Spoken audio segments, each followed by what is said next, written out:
The Angry Soccer Guy is back. Kai Wilson here, back with part 3 of my US Soccer Mandate. And we're going to dive into what this one, and this is probably the most radical or crazy idea that I have, and a lot of people might not agree with it. That's cool. Like I said, I've been in grassroots for 10 years, and I have seen the good, the bad, and the ugly. There are so many little nuances and issues that need to be addressed in pay-to-play America. Like, I've mentioned this previously in different videos, but when I was a kid going through the system, there were 2 competitive leagues in Northern Virginia. Then the D8 came out, so then it became 3. In Florida alone right now, from my last count, there is 26 competitive youth soccer leagues. It's absurd, and there's a lot of issues that need to be addressed. So the idea that I'm going to bring you today in part 3 of this, my US Soccer Mandate, will be quite radical, okay? You might think it's beneficial, you might not, and I'll explain in all detail here shortly. But these are the 5 immediate, impactful changes to grow the game in the right way and meet players at their level after the 2026 World Cup. Now, quick reminder, like I said, I've done 2 years old to professional players and everything in between. And I've been in grassroots for 10 years. So I see, without going to coaching MLS Next, like teams of MLS Next, or ECNL, or GA, or EA, or any of the other leagues, I've been in grassroots, working with grassroots players. And the grassroots player is a low-skilled player, which is fine. But we need to create structure that meets them at their level. So after the 2026 World Cup, these are implementations that we want to use. And then we're on step 3 now, which is suspend senior national teams. So our men's and women's national team, we need to suspend them. And here's why. So before you get all angry and start saying, or upset and start saying, Kyle's the angry soccer guy. I am. But let's look at why I'm saying this. Okay, there's a couple of reasons. So just for further context, after the 2026 FIFA Men's World Cup, which will be in North America, we are suspending US men's and women's national teams from competition until we fix the main issues highlighted in this mandate, which again, I'm going to highlight here shortly. It will hurt, so it will definitely hurt. Imagine like a huge cut, you got to rip the Band-Aid off. That's what it's going to feel like. But for the long-term growth of the game and to deliver the potential for the US men's national team a realistic chance of winning a World Cup. Okay, and here's the deal. When I did my D license, I was sitting in the classroom, and they wrote on the board, the goal for U.S. soccer is for the men's team to win the FIFA World Cup. And I'm sitting there and I'm watching this going, you want us to win a World Cup on the men's side. Okay, I grant you we've won the women's, which we can talk about here in a second. But on the men's side, have you seen the system of youth? And when you think, critically think about this, let's think about some of them, not doesn't be all of them, but some of the best countries in the world that have won World Cups. So think Brazil, Spain, Germany, England, France, Argentina. The question I want to ask you, do you think they have a giant, let's just call it a mess, with their youth structure? It might not be perfect. I'm not asking for it to be perfect. But do they have 8 to 12 associations able to give player carding? Do they have 22 to 30 leagues? Do they have promotion and relegation? And the answer would be yes, they have all of those things. So the model's already been proven. Now, we've gone in with pay-to-play because of the deals between FIFA, US Soccer, and MLS. Fine. And I do believe that even in pay-to-play, we could still develop players just because of the potential that we have in the country to possibly win a World Cup. However, not in the current landscape. The landscape has to change to be successful here. And this is where I'm hoping, or I believe that by starting with this process or adding this as a process, and it's giving us 2 years to get there, to think about and implement, we can make some of these corrections, which we're going to find out why here in a second. Okay, so the reason why we're going to be suspending the senior national teams is because we need to change the playing formats. I've already talked about it in the previous video. That was part 1. We need to improve coaching education, which is centered around pay-to-play. That's part 2. Now we're here, which is suspend senior national teams and why. And then step 4 is removal of all associations and governing bodies. And then step 5 is parent education. So all these are tied to here until we can solve this problem, right? Of the senior national teams will be suspended until we can solve these problems. So basically what we're trying to do, or what I'm trying to do really, is by suspending the senior national teams, we've had a couple of former professional players, like Carly Lloyd has come out, Tim Howard has come out, even Zlatan Ibrahimovic, who didn't even play for the U.S. men's national team, obviously, but came out and talked about how expensive it is. Okay, So it costs a lot of money to do this stuff, right? It's not cheap because we have pay to play. There's no incentive to develop. Got it. The challenge now becomes, how do you bring value to people when they have to pay for it? Because like, I look at this from my standpoint. When I buy something, I deem there to be value to it. So if I'm buying something, I believe there's value, right? So whether it's like food or a product or a service or whatever, I'm buying it expecting I'm paying, let's say $50. So let's say I spend $50 on something. I'm expecting at least a minimum of $50 of value. And that's the minimum. And really I'm expecting 51 because I don't want to be breaking even on something. I want to be gaining value. So I want to pay for something and get more out of it than I expected, right? Whatever it is, it could be food, it could be a service, it could be a product. So I buy something for $10, I expect $20. That'd be double my return. So it's like the stock market. Historically, the stock market is going up 9%, 10%, whatever the percentage is. Are there years that it goes down? Sure. But that's historically 1 year out of 10 or whatever the numbers actually are. It's not across the board always going down. And a lot of times we're paying for stuff, and I'll talk about a little bit more here too, specific details, and you're losing money on things. Well, my parents spent $82,593 on me to play youth soccer. There were times that I got tremendous value, so more than what we were paying for it, and then there was times that we were well under. And it's like, you want to limit the amount of times that you're under. It can happen, but you need to be going over. So this is where this all kind of comes into play. So my idea behind this is, by suspending the national teams, we can get more awareness publicly from the guys that have been in it and the guys that are in it to support, to bring change. You know, we always talk about like think about the foundations of this country. It was built on, democracy. It was built on protest, right? The right to protest without being violent, right? You can do that. It's okay. So it's like, let's start bringing that awareness now. So if we shut down the senior national teams, we can bring out that protest to get people on board to make change. At least that's the idea behind it. So let's look into some context here. So example, again, personal example. Cost of coaching education is at an all-time high. So to learn to be a coach and to get licenses, it's at the all-time high. And cost of playing soccer, club soccer, is at an all-time high. But where is the value? Okay, so I'm going to give you a story about me. So I have taken the E license, the D license, C license. Those are the three that I'm going to talk about. The E license, I think, was $300 from US Soccer. They don't have it anymore, but they used to have it. The D license, if I remember correctly, I paid $600 for the course. No, I think it was $800. I think it was $800 for the course. And then my fees for travel, food, hotel, all this stuff on top of that. So I think all in, I was about $1,000. But let's say it was $600. I'll go lower than what I think it is. I think it was $6. I think it was $8, but I think I paid $6. No, I think it was $8, but let's say $6. Right? But then cost all in, I'm between $1,000 to $1,200. Okay.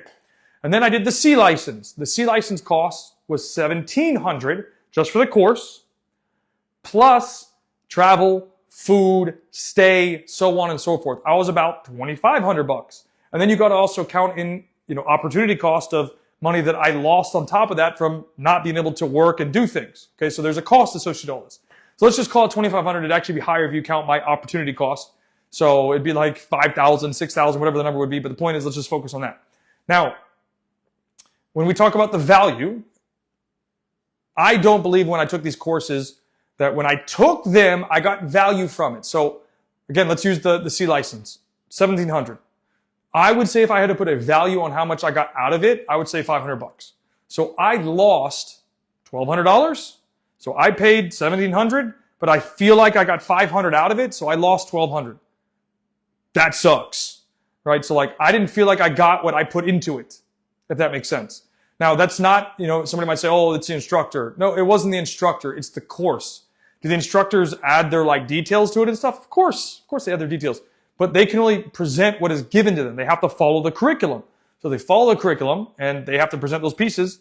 That's why I don't blame the instructors. They're just being told what to do and they have to present it. Even if they don't agree with it, because one of the instructors from a class previously was like, hey, I don't agree with everything with US Soccer. I have to present it this way because it's my job, right? So that's why I'm giving you this detail. Now, I saw a post by a buddy of mine and it was breaking down the cost of ECNL. So all in for 1 year of ECNL, it was over $18,000. The question, and that's for 1 year. The question I want to ask you then is, if you knew you were going to spend $18,000 in 1 year on your kid to play soccer, Do you think $18,000 for ECNL is worth it?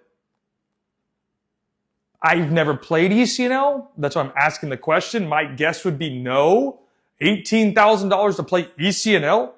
You could basically put your kid into say a private school for that amount of money and probably get more out of it, I would guess, right? So there's just like little dynamics like that. So the key thing here is, where is the value? So remember, you pay a certain fee. You don't want to be losing money. You don't want to be breaking even. If you've got to pick, I guess break even, but you want to be gaining on top of that. So I spend $100. I don't want to get anything less than 100. I don't want to get 100 back. I want to get 120, 200, 300, 400, 500, whatever it is, the value proponent here. So remember, we live in pay-to-play environment, but when you pay, your value should exceed the price. Pretty straightforward. So using the example that I got, C license, my course fee was $1,700. That's what I had to pay just to take the course. After all of my fees, so all the costs associated with doing it, so like there's a part where we had to spend 4 days. We had to spend 4 days in a certain area, and it was all day, right? So then you have to stay there. Sometimes you have to get a hotel. You got to buy food. You got to travel, gas, whatever else you got to put into it, right? I spent close to $2,500. I'm probably like 23 and change to 24, but let's just round up to 25 to make it simple. And like I said, I felt like I received 500 in value. That hurts. You go take a course, I have to pass it. And again, you can even consider the opportunity cost. And I lost a lot of money on that course, from my opinion. Okay. And then more importantly, the amount of time I had to invest just to pass the course. So I've already spent my money, which fine, I got a loss on it. We then had to put in like 80 hours of work. Well, a lot of that stuff was just like unnecessary work. It's like busy work, my opinion, right? So then not only am I spending my money, I'm putting 80 hours worth of time into this course. That's a lot of hours that I could have done anything else with, right? So like there's more cost, greater, because then, if you think about it, right, we live in pay to play, just like life is pay to play in this country. So then I can put a price on my hour. So let's say just picking a random number, let's say my price per hour is $200. That's what I value my price at, just as an example, right? Don't get upset about it. I'm just explaining. So then that means if you do the math, that's a lot of money that I just spent on my hour going somewhere else. That's big, okay? So there's a lot of things that go into this when you're putting this all together, okay? So the value piece. So then, let's think about our best players, okay? So like Christian Pulisic, and I'm talking boys at this point, and then I'll go to girls in a second, right? But on the men's side, boys side, men's side, our best players, and this is where like people, I think, like sometimes get confused, because our best players typically leave the country to go to Europe or South America, right? They're getting out. So Pulisic got out. Gio Reyna got out. Those are two perfect examples. They were in the system. The track wasn't looking good for them. Mom and dad found ways to get out because of the connections they had, resources they had. Boom, get out. Like I saw a picture of Pulisic being at Chelsea at 10 next to Mason Mount. Like nobody has, not nobody, but not a lot of people have the potential to open a door like that, right? So like they got out because they knew if their child had any chance of actually making it, they had to leave the country.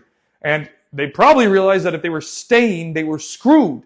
That's a problem. We need to fix the grassroots to provide opportunity. So many of our players that are at the top have gone through the system, so the youth system, and left, like Pulisic, because it was not conducive of development. So some maybe went through the system to a certain point themselves and know how poor it is. So like Tim Howard has come out multiple times and talked about it. I watched the CBS thing with Carly Lloyd and she talked about it. And it's like, we have some people talking about it, not to the noise that it should be. So we need more attention on this thing about how poor the youth structure is and why it's a problem, including coaching education. So like, if we can suspend this, we can get, hopefully, more people to buy into why we need to talk about what is going on. And not enough people are. And that's why like my content started coming out, because I'm like, nobody's talking about this. I looked around and there's some people that like talk about youth development, but nobody's actually bringing awareness to what is happening. And it's absurd. And there's so many things that like, I haven't even talked about yet that are happening. And it's like, man, it's nuts. And I can't give it away now because it's going to come with the content pieces, but it's like, I got a lot of good stuff coming. And then I want to talk about women briefly. Okay. So some of you guys know this. Maybe you don't. If you've been following me for a while, you do. I have a very good friend. He's like a dad to me, basically. I've known him since I was like 12 years old. He is the current technical director of the Girls Academy at Olympique Lyonnais. And He's been in the Olympic Lyonnais Academy for like almost 20 years. He was a professional player for them. And basically, for years, let's say between like 2016 to 2020 to 2021, he would always ask me if I knew any girls or potential women that could go to the academy or the first team at OL. It's now called OL Reign. And then right around 2021, so we're in COVID period now, right? He comes to me, or really I asked him because I haven't heard from him. It was about every 3 months he would ask me. And then I would ask him, hey, do you still need players on the girls' side or the women's side? Nope, we're good. We're scratched up. I'm like, you're good? He's like, yeah. You forgot we've built an academy now. They were trying to get girls into the academy and they were trying to bring girls to the first team. So how this translates to the problem, Olympic Lyonnais has a boys' academy. The boys' academy is 100% free. They have the infrastructure, the training ground, the center. Like, dude, their training ground for the academy is unbelievable, dude. I think they have like 7 fields, 8 fields. It's literally state of the art. It's crazy how cool this place is. I haven't been there since 2017, I think, but it's unbelievable. I'm sure it's only gotten better. Point is, well, guess what they only had to do for the girls' side? They had to bring in a girls' director. They had to bring in girls' staff, like coaches. And then they already had fields. They maybe had to build one more. So maybe let's say they have 8 fields and they gave 2 or 3 to the girls' side. So how much cost do you really think they have per year? 500,000? The boys' side could eat that up for them. No problem, because they sell one player for 50 million. They've made their money back like nothing. So it's crazy because the cost that they have, let's just call it $500,000 a year, is their operating costs. And it could be higher than that, but let's just use that. Or let's call it $1 million. It's $1 million a year. For, I think they have 5 girls teams, plus staff, plus director, travel.